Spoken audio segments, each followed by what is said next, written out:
안녕하세요, 청취자 여러분. 오늘은 제 이야기를 들려드리려 합니다. 제 이름은 김영수. 올해 72살입니다. 그리고 3개월 동안 강남 한복판에서 노숙자로 살았던 사람입니다. 지금 여러분은 궁금하실 겁니다. 왜 노숙자로 살았냐고요? 선택이었습니다. 제 선택이었어요. 저는 3개월 동안 거리에서 자고 사람들에게 무시당하고 모욕당하며 살았습니다. 일부러요. 왜냐고요? 천천히 말씀드리죠. 그 전에 잠깐만 시간 내주시겠어요? 지금 이 영상을 듣고 계신다면 화면 아래쪽을 한번 봐주세요. 구독 버튼이 보이시나요? 아직 구독하지 않으셨다면 구독 버튼 한 번만 눌러주세요. 그리고 좋아요 버튼도 함께요. 여러분의 구독과 좋아요가 이런 이야기를 계속 만들 수 있는 힘이 됩니다. 구독 버튼, 좋아요 버튼 2개만 눌러주시고 제 이야기를 들어주세요. 고맙습니다. 그럼 이제 시작하겠습니다. 제 이야기를 하기 전에 먼저 제가 누구인지 말씀드려야겠네요. 저는 1952년생입니다. 한국전쟁이 끝나던 해에 태어났죠. 가난했어요. 정말 가난했습니다. 아버지는 전쟁에서 돌아가셨고 어머니 혼자 저와 동생 둘을 키우셨죠. 초등학교도 제대로 못 다녔어요. 학비가 없었거든요. 대신 신문 배달을 했습니다. 아침 4시에 일어나서 신문을 돌리고 학교 가고 방과 후엔 또 일했어요. 중학교 2학년 때 어머니가 쓰러지셨어요. 과로였죠. 그날 저는 결심했습니다. 내가 돈을 벌어야겠다고 학교를 그만뒀습니다. 15살이었어요. 남대문 시장에서 짐꾼으로 일했어요. 하루 종일 짐을 나르고 밤에는 청소 일을 했죠. 그렇게 5년을 일했습니다. 20살이 됐을 때 저는 깨달았어요. 열심히 일만 해서는 안 되겠구나. 머리를 써야 해. 그때부터 책을 읽기 시작했습니다. 도서관에 가서 경제학 책, 부동산 책, 경영책, 닥치는 대로 읽었어요. 그러던 중 알게 됐죠. 부동산이 답이라는 걸. 25세 첫 건물을 샀습니다. 아니, 건물이랄 것도 없는 서울 외곽의 허름한 단칸방이었죠. 5년 동안 모은 돈 전부를 쏟아부었습니다. 사람들은 비웃었어요. 영수야, 그런 곳 사서 뭐해? 거긴 평생 발전 안 해. 하지만 저는 알았어요. 서울이 확장될 거라는 걸. 3년 후 그 땅 가격이 10배로 뛰었습니다. 팔았죠. 그리고 더 큰 땅을 샀어요. 그렇게 40년을 살았습니다. 사고, 팔고, 또 사오. 어느새 저는 강남에 건물을 소유한 사람이 됐어요. 결혼도 했습니다. 좋은 아내를 만났죠. 슬아의 아들 2, 딸 1를 뒀고요. 10년 전 아내가 세상을 떠났습니다. 암이었어요. 그때부터 뭔가 허전했어요. 돈은 많아졌지만 마음은 텅 빈 것 같았습니다. 그리고 작년 제 인생에서 가장 중요한 결정을 내렸습니다. 노숙자로 살아보자. 여러분은 궁금하실 겁니다. 왜 멀쩡한 사람이 노숙자가 되겠다고 결심했냐고요? 이유는 간단합니다. 제 건물의 세입자들을 보고 싶었거든요. 진짜 모습을요. 강남 빌딩 30층짜리 오피스텔입니다. 1,500억 가치죠. 그 건물에는 약 200명의 세입자가 살고 있어요. 의사, 변호사, 사업가, CEO, 인플루언서, 온갖 사람들이 살죠. 저는 그들이 어떤 사람들인지 궁금했어요. 건물주인 저한테는 잘하겠죠. 당연합니다. 하지만 약자에게는 어떨까? 노숙자에게는, 청소부에게는, 배달원에게는 그걸 보고 싶었어요. 그래서 결심했습니다. 3개월 동안 노숙자로 살면서 그들을 관찰하겠다고 관리실장에게만 알렸어요. 3개월 동안 내가 노숙자로 지낼 거야. 아무한테도 말하지 마. 회장님, 그게 무슨, 내 건물 세입자들이 어떤 사람들인지 보고 싶어. 계약 갱신 시기가 다가오잖아.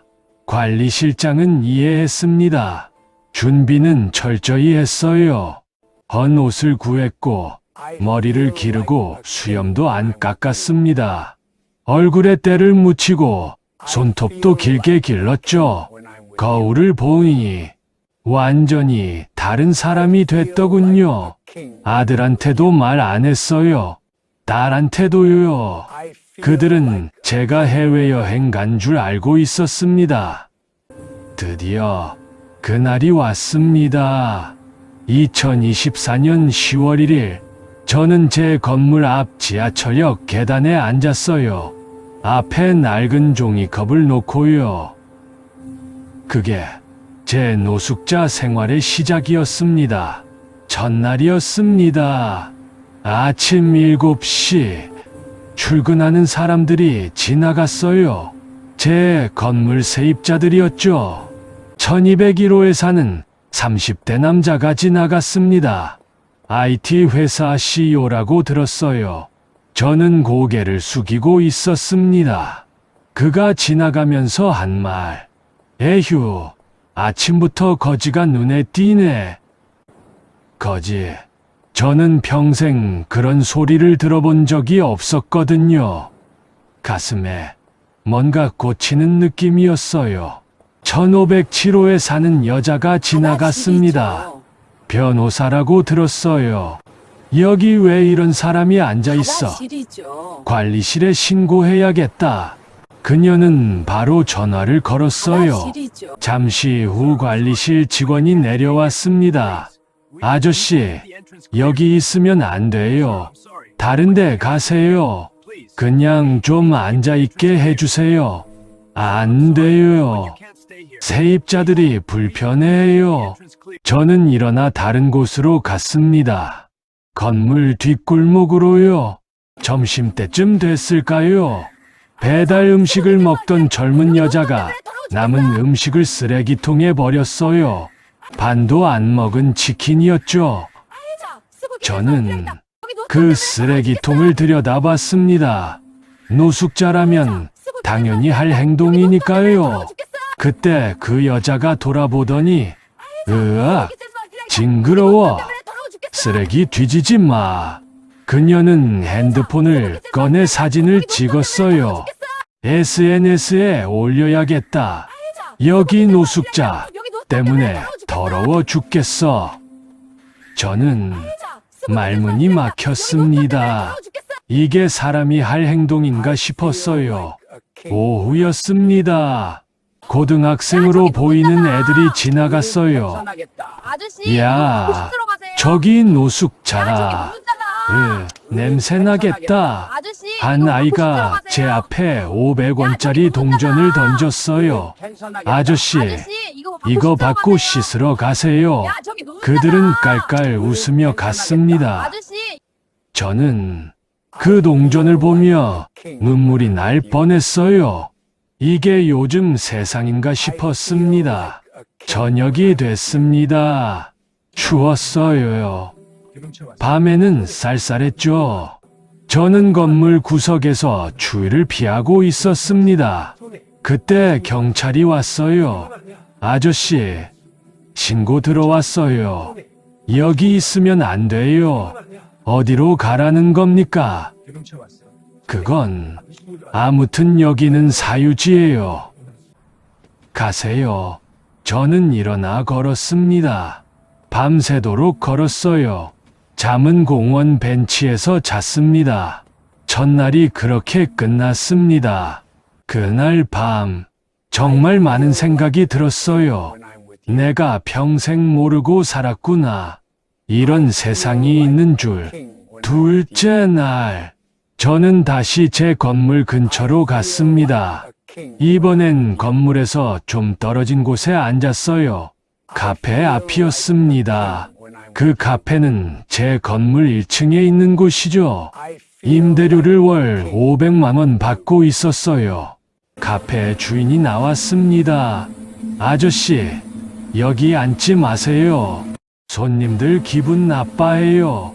조금만 있다 갈게요. 안 돼요. 당장 가세요. 그는 물을 뿌렸어요. 저한테요. 저는 젖은 옷으로 일어나 갔습니다. 그때 느낀 감정을 말로 표현할 수가 없네요. 분노, 슬픔, 허탈함 다 섞여 있었습니다. 셋째 날, 편의점 앞에 앉아 있었어요. 한 아주머니가 빵 하나를 사서 나왔습니다. 저한테 다가오더니 빵을 던졌어요. 바닥에요. 자, 먹어. 마치 개한테 던지듯이요. 감사합니다. 저는 그 빵을 주었습니다. 아주머니는 만족한 표정으로 갔어요. 착한 일 했다는 표정이었죠. 하지만 저는 그 빵을 먹을 수가 없었어요. 왜 바닥에 던지는 걸까요? 손에 줄 수는 없었을까요? 일주일이 지났습니다. 저는 완전히 노숙자가 됐어요. 씻지 못해 냄새가 났고, 옷은 더러웠고, 수염은 덥수룩했죠. 어느 날, 비가 왔습니다. 저는 건물 처마 밑에서 비를 피하고 있었어요. 그때 제 건물 802호에 사는 부부가 나왔습니다. 30대 부부였죠. 남편은 의사, 아내는 교수라고 들었어요. 여보, 저기 노숙자 있어. 에휴, 냄새 나겠다. 빨리 가자. 그들은 우산을 쓰고 지나갔어요. 그런데 제 옆을 지나가면서 우산을 확 옆으로 기울였어요. 빗물이 저한테 쏟아졌죠. 일부러였습니다. 저는 그들을 바라봤어요. 그들은 웃으며 갔습니다. 그날 정말 화가 났어요. 이게 사람들의 진짜 모습인가 싶었습니다. 2주가 지났습니다. 노숙 생활에 조금씩 적응이 됐어요. 아침에는 무료 급식소에 가고, 낮에는 거리를 돌아다니고, 밤에는 찜질방이나 공원에서 잤습니다. 어느 날, 제 건물 앞에서 고급 외제차가 섰어요. 1501호에 사는 사업가였습니다. 그는 차에서 내리다가 저를 봤어요. 야, 노숙자. 여기서 뭐해? 그냥 앉아 있습니다. 여기 내 건물이야. 내 건물. 썩 꺼져. 내 건물이라고요. 그건 제 건물인데 말이죠. 한 달이 지났습니다. 저는 많은 것을 봤어요. 세입자 중 절반 이상이 노숙자를 무시했습니다. 어떤 이들은 모욕을 주었고, 어떤 이들은 폭력적이었어요. 하지만 몇몇 사람들은 달랐습니다. 604호에 사는 젊은 여자는 매일 아침 커피를 사다 줬어요. 아저씨, 추운데 드세요. 정중했습니다. 1203호에 사는 할머니는 도시락을 싸다 줬어요. 우리 아들 반찬 싸면서 하나 더 만들었어요. 드세요. 따뜻했습니다. 2107호에 사는 대학생은 가끔 앉아서 이야기를 나눴어요. 할아버지, 어떻게 이렇게 되신 거예요? 그는 진심으로 궁금해했어요. 무시하거나 판단하지 않았죠. 저는 그런 사람들을 노트에 적었습니다. 착한 사람들의 명단이요. 물론 나쁜 사람들도 적었죠. 2달째 되던 날이었습니다. 제 몸 상태가 안 좋았어요. 씻지 못한 지 오래됐고 제대로 먹지도 못했죠. 감기에 걸렸습니다. 기침이 나고 열이 나고 온몸이 아팠어요. 하지만 병원에 갈 수 없었어요. 노숙자로 살기로 했으니까요. 그날 저는 건물 뒷골목에 쓰러져 있었습니다. 의식이 흐릿했어요. 누군가 지나갔습니다. 저기 사람이 쓰러져 있어요. 젊은 여자 목소리였어요. 119 불러야 하나? 남자 목소리가 들렸죠. 하지만 다른 사람이 말했어요. 에이, 그냥 놔어. 노숙자잖아. 그래도 사람인데 술 먹고 쓰러진 거겠지. 신경 쓰지 마. 그들은 갔습니다. 저를 두고요. 그 순간 정말 무서웠어요.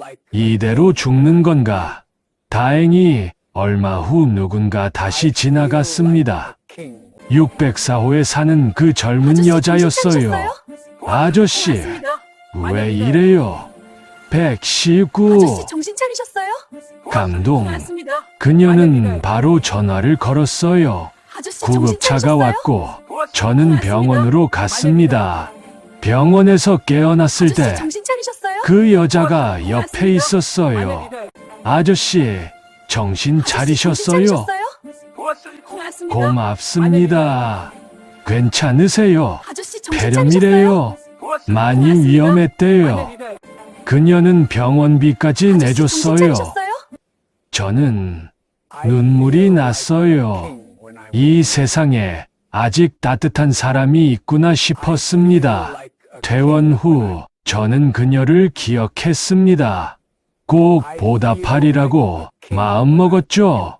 그리고 실험을 계속했습니다. 3달이 다 되어갈 무렵이었습니다. 저는 충분히 봤어요.